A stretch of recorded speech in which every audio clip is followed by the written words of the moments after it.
PM Modi ने doctor Shyama Prasad Mukherjee की पुण्यतिथि पर उनको याद किया। बता दें कि मुखर्जी की पुण्यतिथि पर प्रधानमंत्री नरेंद्र मोदी ने उन्हें याद करते हुए एक ट्वीट भी किया। उनके नेक आदर्श, समृद्ध विचार और लोगों की सेवा करने की प्रतिबद्धता हमें प्रेरित करती रहेगी। राष्ट्रीय एकता की दिशा में उनके प्रयासों को कभी नहीं भुलाया जा सकेगा। सीएम शिवराज सिंह चौहान ने डॉक्टर श्यामा प्रसाद मुखर्जी की पुण्यतिथि के मौके पर वृक्षारोपण और पुष्पांजलि कार्यक्रम में हिस्सा लिया। सीएम ने संविधा पार्क में वृक्षारोपण भी किया। इस मौके पर बीजेपी के राष्ट्रीय सह संगठन महामंत्री शिव प्रकाश और प्रदेश अध्यक्ष विष्णुदेव शर्मा भी मौजूद रहे।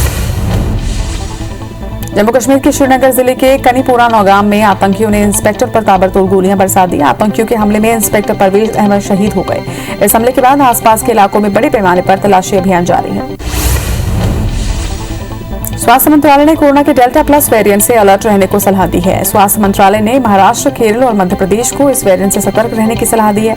विशेषज्ञों का मानना है कि डेल्टा प्लस वेरिएंट देश में कोरोना की तीसरी लहर का कारण बन सकता है। ये वेरिएंट दुनिया के 9 देशों में है। महाराष्ट्र में डेल्टा प्लस वेरिएंट के 21 मामले सामने आ चुके हैं। महाराष्ट्र के स्वास्थ्य मंत्री राजेश टोपे ने कहा कि 15 मई से आज तक इकट्ठे किए गए 60,500 सैंपल में से अभी तक डेल्टा प्लस वेरिएंट के करीब 21 मामले सामने आए हैं। अधिकारियों को निर्देश भी दिया गया है कि डेल्टा प्लस वेरिएंट के मामलों की बारीकी से निगरानी की जाए। देश में कोरोना से हालात काबू में होते नजर आ रहे हैं। इसी बीच देश के कुल संक्रमितों में से आधे मरीज 5 राज्यों से निकल कर आए हैं। इसमें से 4 दक्षिण भारत से आते हैं। महाराष्ट्र के 19.7% संक्रमित के साथ अब तक 52.4% मरीज 5 राज्यों से मिले हैं, जबकि देश के बाकी राज्यों से 47% कोरोना मरीज सामने आए हैं। 3 राज्यों सहित मध्य प्रदेश में भी डेल्टा प्लस वेरिएंट का अलर्ट जारी किया गया है। केंद्रीय स्वास्थ्य सचिव ने राज्य सरकार को एक पत्र लिखा। आज सीएम शिवराज अफसरों के साथ डेल्टा प्लस वेरिएंट को लेकर बैठक लेंगे। देश में भी डेल्टा प्लस वेरिएंट के अब तक 40 मामले सामने आ चुके हैं। देश में कम होते कोरोना वायरस के बीच डेल्टा वेरिएंट ने एक बार फिर से सरकार की मुश्किलों को बढ़ा दिया है। देश के 3 राज्यों में कोरोना के डेल्टा वेरिएंट की पुष्टि हुई है। इन 3 राज्यों में शामिल मध्य प्रदेश में डेल्टा वेरिएंट मिलने की खबर के बाद छत्तीसगढ़ में भी स्वास्थ्य विभाग अलर्ट हो गया है। देश में कोरोना की 2 लहरों से अब तक 3 करोड़ लोग संक्रमित हो चुके हैं। हालांकि राहत की बात यह है कि इसमें से 2 करोड़ 89 लाख लोग ठीक भी हो चुके हैं। इस तरह कोरोना से रिकवरी के मामले में भारत अमेरिका से बेहतर हालत में है। वहीं कोरोना संक्रमण 5% से नीचे पहुंच चुका है। वैक्सीन को लेकर स्वास्थ्य मंत्रालय ने जानकारी दी है कि राज्यों और केंद्र शासित प्रदेशों को वैक्सीन के 29 करोड़ 68 लाख से ज्यादा डोज उपलब्ध कराई गई है और इसी के साथ राज्यों और केंद्र शासित प्रदेशों के पास अभी वैक्सीन की 1 करोड़ 92 लाख डोज उपलब्ध है। एक ओर जहां देश में कोरोना की दूसरी लहर धीरे धीरे कमजोर हो रही है, तो वहीं दूसरी ओर तीसरी लहर को लेकर भी अनुमान लगाए जा रहे हैं। AIIMS director doctor Randeep Guleria ने कहा कि सितंबर में बच्चों की वैक्सीन को मंजूरी मिल सकती है। एक्सपर्ट्स के मुताबिक कोरोना की तीसरी लहर जल्द ही भारत में दस्तक दे सकती है।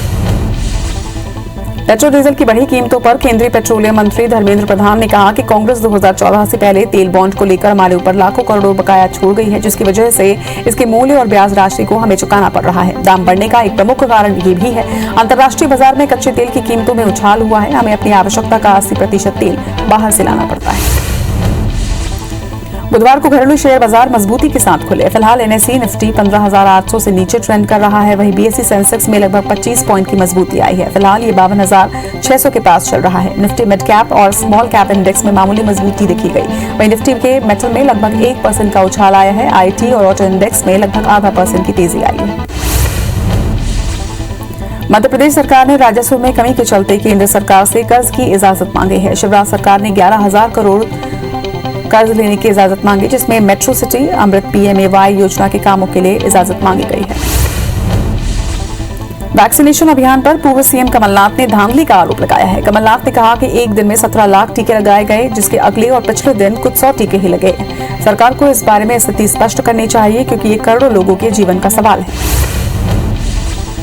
बीजेपी महासचिव कैलाश विजयवर्गीय ने दिग्विजय सिंह की केंद्रीय एजेंसियों के तालिबान से संपर्क वाले ट्वीट पर बयान दिया है। विजयवर्गीय ने कहा कि दिग्विजय सिंह किस किस के संपर्क में है, अभी इसकी जांच हो रही है। कुछ बातें हैं जिन्हें डिस्क्लोज नहीं करना चाहिए। मध्य प्रदेश परिवहन विभाग ने निजी बस संचालकों की मांग मानते हुए कर्फ्यू में खड़ी बसों को टैक्स से छूट को आगे बढ़ा दिया है। परिवहन मंत्री गोविंद सिंह राजपूत ने IBC 24 से बातचीत में टैक्स सीमा को 3 महीने बढ़ाने की बात कही। वहीं प्रदेश के बाहर की बसों को भी छूट जारी रहेगी। हालांकि बस यात्रियों के प्रोटोकॉल फॉलो करने के निर्देश दिए गए हैं।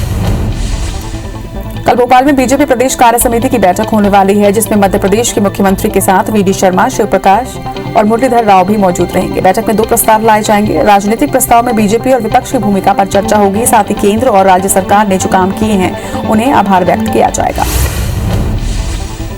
अंबिकापुर के संत गहिरा गुरु विश्वविद्यालय का एबीवीपी के कार्यकर्ताओं ने घेराव किया। फीस वापसी समेत छात्र हित के मुद्दे को लेकर सभी कार्यकर्ता धरने पर बैठे। वहीं नाराज कार्यकर्ता गेट पर चढ़कर प्रदर्शन भी करते नजर आए।